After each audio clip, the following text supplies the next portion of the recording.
The US aerospace industry is in crisis. And it's not just about Boeing or Airbus. This is about global supply chains collapsing under political pressure. Boeing is at the center. America's crown jewel in aviation, suddenly under fire. Not from China, not from Europe, but from Trump himself. It all started with one tariff. Trump imposed a 25% duty on aerospace components from Canada, where Boeing gets key materials. This wasn't just posturing. Trump then threatened to terminate Boeing's federal contracts if they don't stop buying Canadian parts.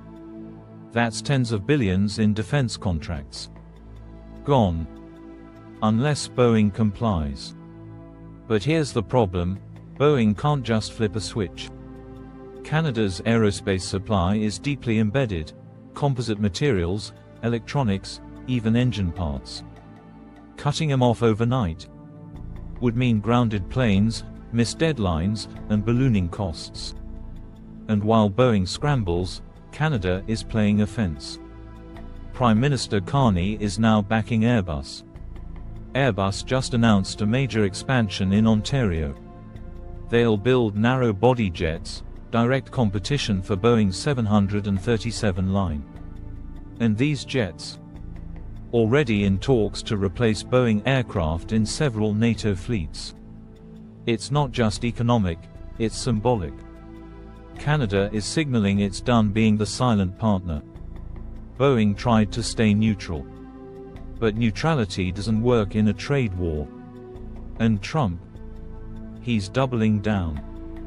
If Boeing wants US money, it needs to build with US parts. That was the message. Quick pause. If you're finding this breakdown valuable, hit that subscribe button. This is the Untold Compass, where we follow the money and the consequences. Now, the Pentagon's watching closely. They need jets. They need contractors who can deliver. But Boeing now faces uncertainty. So does Lockheed, so does Raytheon. Because many of them rely on the same global supply networks. Tariffs on one supplier ripple across the entire defense ecosystem. Meanwhile, Airbus is thriving. They just signed a $4.1 billion defense aviation deal with Mexico.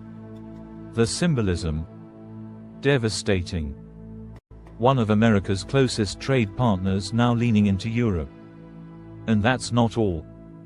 This trade war has spilled into autos, agriculture, and tech.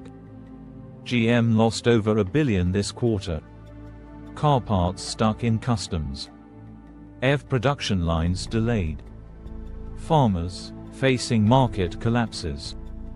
Mexico signed a new wheat and corn deal with Canada. India now imports potash directly from Saskatchewan. The US lost that contract, worth over $2 billion. And now, Europe is striking back. The EU greenlit $84 billion in retaliatory tariffs, targeting American beef, cheese, aircraft, and even pharmaceuticals. This is a full-blown economic siege. And the casualties are American businesses and workers. Trump says Apple must move production back to America. But Apple just signed new deals to expand in India. Why? Because Indian labor and supply chains are now more stable than America's tariff-riddled landscape. Trump calls it economic nationalism, but business leaders call it instability. And Boeing? Caught between nationalism and globalization, while its competitors surge. The question isn't just whether Boeing will survive. It's whether America can remain the leader in global aviation. Thanks for watching the Untold Compass. If you're hungry for facts that mainstream headlines won't show, subscribe now and stay ahead of the storm.